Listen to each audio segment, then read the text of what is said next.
Hello, welcome back to another 5 show. I'm just going to quickly come in here and tell you that we are starting this August vlog. We are starting this month reading Lady Midnight by Cassandra Clare. I should finish it tomorrow. I can't see why I wouldn't. I'm fucking addicted. I wouldn't be surprised if I jump into the sequel. However, I did kind of surround myself with other books to kind of not. I want to push this off until the new one comes out in spring. I know that we're supposed to get some novellas and stuff as well between now and then. And I know a few different places I can read even more short stories, which I do plan on doing before now and then to get fully caught up into the Shadowhunter world. Like, it's just a lot of like side stuff that she wrote that wasn't fully published. I only have 3 official novels and 2 novellas left before we're officially ready for The Last King of Fairy, and that doesn't come out till spring. We're gonna take our time. I have a few other things on the bracket, which we'll talk about when we get to them. I think there's at least 2 of them. There's 3 of them that I know of, like, immediately. I will be documenting on the channel. They're coming up, which is very exciting. But either way, I'm 40% into Lady Midnight. See, she can see you doing it. Next time, yeah. No. Happy birthday! Hello, I want to quickly come in here and update you before we're about to leave. We're gonna go see a movie with my sister and her husband. Very excited about it this morning. Today is Saturday the 3rd, so I don't have to continue looking at dates. I need to start updating you on the date. I did finish. I guess we kind of did it together. Finished Lady Midnight yesterday by Cassandra Clare. It did take me about 3 days to read because on the day I didn't update you because I only made like 20% progress. Like 20% more progress. I just didn't really read that day. We had a lot of stressful stuff going on at work, and yesterday was not very stressful. So I had 12 hours. I was supposed to write 5,000 words. I wrote 1,000 words and I finished the book. I read 300 pages instead. It happens. I was addicted. I don't know how to explain to you. There's a certain point in a Cassie Clare book where it just takes over my entire being and soul, and I experienced it. And that's all that matters. I love this book. I love it so much. I love these characters. All these books are 5 stars. I do believe The Dark Artifice is my favorite trilogy in the entire Shadowhunter world. I just love Emma, Julian, Ty, Libby, Drew, Kit, Christina, Diane. I love them all. I just love the story. I like how dark it gets. I like how adult it is. This is the closest to adult that we've ever gotten. Cassie Clare in a Shadowhunter world. I know she has an adult series. I still have yet to really read it, sadly. I fucking loved it though. I fucking adored it. Could not recommend more. I'm gonna be honest with you. It's so beautiful. I don't know, I was going back and I was rewatching some videos from Emma Books about it. I was rewatching some videos from Christine. I was watching some videos about some other older booktubers that had reviews that I'd watched when I was younger, or just a few years ago.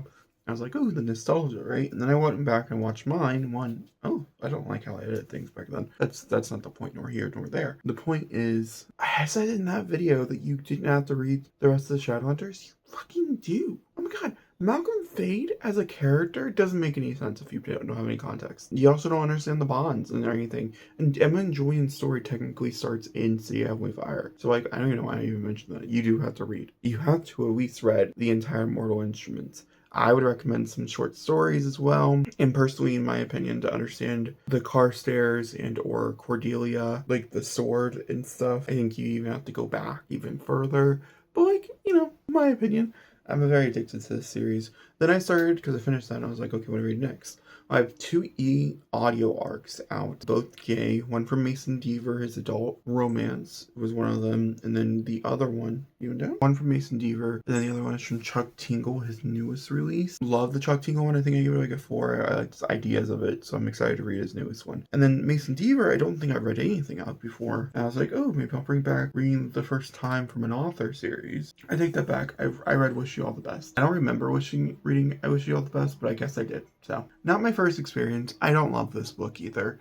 I'm landing on probably like a 3.5 in the end. I'm about 60% into it, and the problem that I'm having with it is that I just can't, like, I think there's some like really good writing stuff, and I do like the adultness of it all, and it is adult. It's very much an adult romance novel. And the story follows this boy. He is stuck in a job that he really wanted, but he can't get promoted past where he's at, and so he's writing all these stupid articles, and he thinks journalism should be more, we should be talking about the important stuff, but his boss doesn't think so. His boss doesn't think that's right for the type of journalism that they're doing nowadays. And so he is assigned, he goes on this horrible first date with this boy. Horrible in the ways that this guy is like really awkward. Like it wasn't like a terrible time, but it was a really uncomfortable time. And so it's a blind date.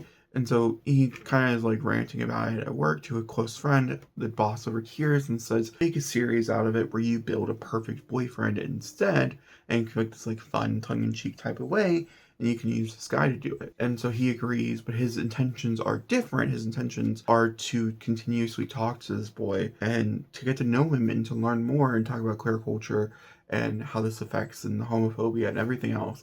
And he wants to do the deep writing that he's not allowed, and he's using this project to do so, to try to promote himself. And I don't think it's gonna end up working out. The main character is I don't love Eli very much. Also, I don't love the love interest either. They're both fine. And I would recommend it. I think this is gonna work for a lot of people, but it's just not really working for me. So I have a feeling I'm gonna go more towards the, like I said, the high ends of a 3 or in the middles of a 3. I'll finish it today though at work and I'll let you know. Then I think we're gonna jump into possibly the Chuck Tingle.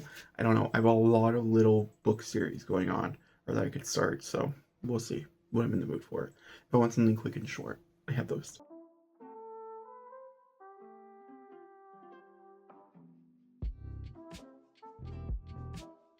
Hello, let me update you. I read a little bit more, or I actually don't even know. I did update you that I started. I read a little bit more Lucky Day. It's fine, it's meandering. Nothing's really happening. The main character's quite unlikable. However, my little sister's birthday was on Saturday, and I decided to take her to Half Price Books today, because that's where she decided I wanted to go. And I was like, oh, Half Price Books, I'll get a few things. So I figured I'll do like a little haul. These will be rehauled during the next quarterly haul. I didn't buy any books last quarter. There was no haul this quarter. But I did buy a few books, and I'm excited to jump in and talk to you about them. So we have Elantris by Brandon Sanderson. This is because I'm going to be reading all the Cosmosphere. There'll be a playlist. For the ones that are trilogies, that are a bit smaller book-wise, they will have like a trilogy by standalones, and also right now, the Way of Kings series as well will have possibly, I'm waiting to see how much I have to say about the Way of Kings. So we'll see as I read it. At this very moment in time, they're tentatively having their own individual book vlogs go on for them. All spoilerly. Born with the first era that you see of mine, it's obviously where you start in this series as well. Speaking of Mistborn, I now own a copy of it, which is amazing. I love Mistborn so much. Obviously, I wouldn't be committing to like a 14, 19, maybe even more like world. I'm very excited to jump into the Cosmere. It's very intimidating. And it'll probably take me at least 1 or 2 years to read it all. However, I'm hoping to get through the rest of Mistborn Era 1 and start the next set, from what I've been told. Elantris is on that, so I went ahead and grabbed Elantris. I also went ahead and grabbed Oathbringer, which is book 3 of the Stormlight Archives. Half Price Books had the smaller version of it, not the big version, which I'm okay with. As long as the whole thing, it is the whole thing. I just saw a spoiler. Oh my god. Okay, we're gonna move on. Let's into the spoiler. So those are the 3 Brandon Sandersons. I didn't get the Emily Henrys because I was already spending too much money. I had to pull back. However, I am trying to buy a new book I've never read before. These don't count because they're a part of a series that I will eventually read. So the book that I chose today is called Bloodscoin. I think it's how you pronounce it. This is what they deserve. They wanted me to be a monster. I will be the worst monster they've ever created. Theon Sloane can impersonate an enemy at will. She is a Scion, a descendant of the ancient Orsha gods. Under Lucia's brutal rule, her identity means her death. Their powers are discovered. But when she is forcibly conscripted into the Lucia's army on her 15th birthday, Sloane sees a new opportunity to overcome the bloody challenge to Lucia's training and destroy them from within. The next one's called War Widow, and the last time I looked, it wasn't even slated to come out for another like 2 or 3 years. But I'm excited. I don't know anything about it. I just thought the cover was, it's so beautiful. It's so beautiful. And like, I'm just curious why she's blue. That's the one I chose. Hopefully I can get to it relatively soon. But it will go into my unread TBR. I have been searching for a pop figure, a single pop figure for like 2021. I think is when these came out. I couldn't tell you. It's not going to tell me either. I want to say it's 2021 is I've been looking for. 2021, 2022. I can't remember which. One of them. Hawkeye came out as a TV show. And I've been wanting Kate Bishop from Hawkeye. Hawkeye and WandaVision are probably my 2 favorites. WandaVision's a bit higher, but Hawkeye is relatively close. I already have a Yelena. You can't see her. And so I really wanted to Kate Bishop. So let's unbox her together. I've been looking forward to this. This particular one, I asked a lot of people to get it for me, and I wanted to buy it. Not that I feel like it's hard to get, but like, I don't know. I also told myself today that like, I couldn't buy any more pop figures. And then I went to half price books. I didn't even think about it because I was book hunting. Yeah, because I was like actively book hunting. I was like, okay, well, I'm not gonna find a pop figure, and then I just happened to look for it randomly. So this is Miss Kate Bishop, and Kate Bishop also comes with Pizza Boy. Pizza Boy's cooler if I didn't have my own like little version of him, but I do. I'm so excited. Oh my god. This seems like nothing to a lot of people, but I've been searching for years for it, so it's a lot to me. Very, very exciting. I don't know where to put it. Probably with Yelena. Pretty far up with the 4 and 2 pop figures, as I have a collection of those. Alright, that being said, that's my update for you. I hope you guys are having a good day. We're officially back at work tomorrow, so I will officially be back to full reading. We'll definitely finish Lucky Day tomorrow. I don't know where we'll go from there. And that's my last e-arc that I have, but I have plenty of other books to jump into, so we will see.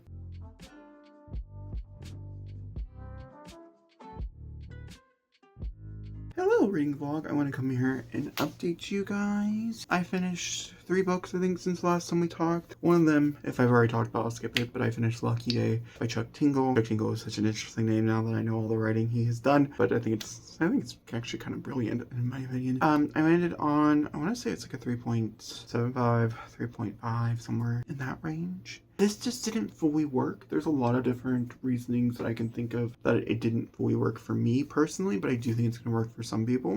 Also, I don't know, based on, because I read Bury Your Gaze last year, and it had a very similar wrap-up motion to it that I wasn't expecting. And I think that also played like somewhat of a factor for me personally. Then I picked up Zombie. Zombie is Zom-B by Darren Shawn. This is one of those series I never read as a kid that I read all the other books from this author. And I was like, okay, I'll go ahead and pick it up. I love a zombie story. I was kind of in the mood for End of the World. Lucky Day has End of the World scenarios in it. By the way, it's really hard to find End of the World books. I was going to do a whole video on it, and I just cannot get a hold of any copies of anything, so it's not happening. Like, fake End of the World. I don't want like I could read historical fiction for sure, but I'm choosing not to read historical fiction. That being said, this one follows a boy. He is in middle school, junior high, something along those lines. I want to say he's probably older than that. The story begins over in Ireland. I don't know how much I can tell you because it is really short. Over in Ireland where a zombie apocalypse begins, and this is a very traditional zombie apocalypse. The people are after brains and only brains. That's interesting. I thought it was okay, and then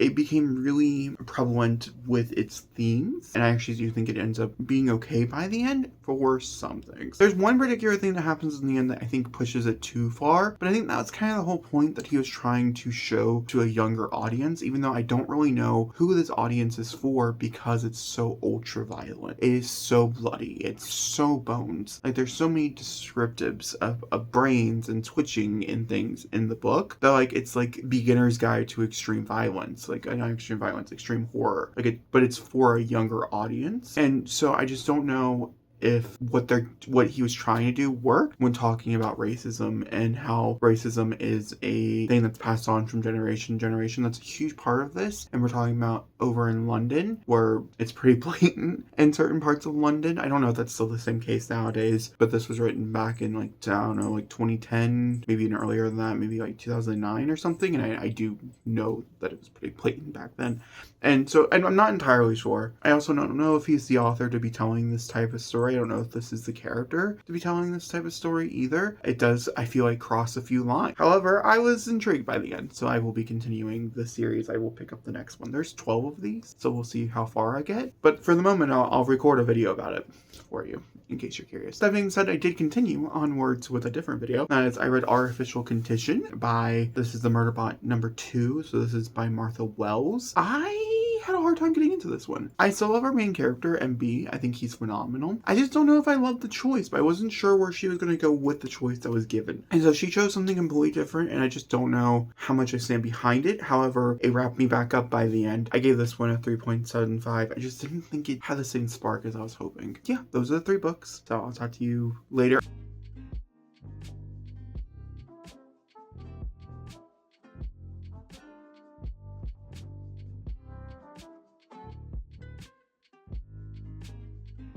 Alright, hi guys. Let's go ahead and do a bit of chatting for the day. I read 80% of Caught Stealing, and then, which I mixed bag on, we'll talk about when I finish it, and just not really sure where I stand. Then I read a few novellas. So I read this novella, read these 3 novellas from Murderbot as well today.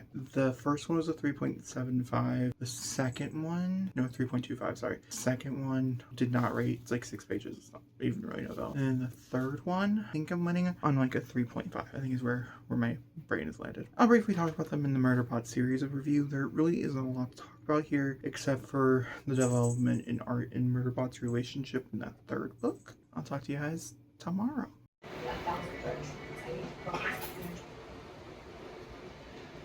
What the fuck? Angie! Her eyes are crazy in this video, baby. Hello, I figured I'd come in here and update you guys. I'm about to go off to the library to get some writing done, as I cannot focus here. My brain wants to do too many other things. So, we'll be leaving and coming back. Hopefully only gone for like an hour. We'll see how the writing goes. Maybe an hour and a half. I did do a lot of reading this week and we just haven't had a chance to chat. So let me go wrap up some stuff. So I read The Slasher's Apprentice, which is one of my new favorite graphic novels. It's not perfect. I did give it a 5. It's like a high 4.75 to a 5. Very predictable. But if you're looking for slashers in graphic novels, it hit every corner that I did everything I wanted, so I would recommend. It's brutal, it's violent, it's about this person who witnesses a murder firsthand. Their parents are killed in front of them, and he decides to become the apprentice of the person who killed his parents, because it's a relatively well-known slasher in the genre. Oh, and then I read Caught Stealing by Charlie something Hansen or something along those lines. This is getting turned into a movie by Darren Aronofsky, and now I'm like really excited but anxious for the movie. I read it for that reason. I'm doing a whole video on it, so that's the book. I gave it a 3.75. I really liked it, I'm gonna be honest with you. I really enjoyed myself, but it wasn't perfect. It wasn't everything I desired. So yeah. Plus there's one sequence with a cat, so not necessarily disturbing, and based on some of the images I've seen, now I think it's actually in the movie, and I'm appalled. I'm fucking appalled. I understand the point of it, but I'm appalled. And I think in the movie it's gonna be Regina King's character who's doing it, which we'll see. I'll see you later on this month. It comes out at the end of the month. Those are the books I read. I'll update you.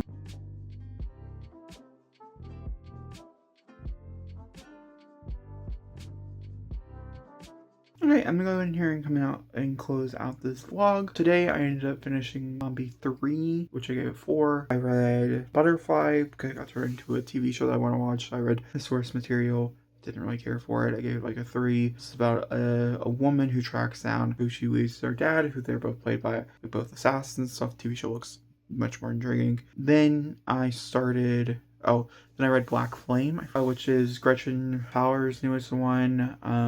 Should have ever been on my 25 and 25. I gave it like a 2.25. Did not care for it really like at all, in my opinion. This one follows a haunted film, which is really all you need to know. It's very graphic, very sexual, very violent, very uncomfortable, very true to this author, very true to the style of the writing of the author. Everything I just don't typically like, I'm just not a huge fan of, was very present.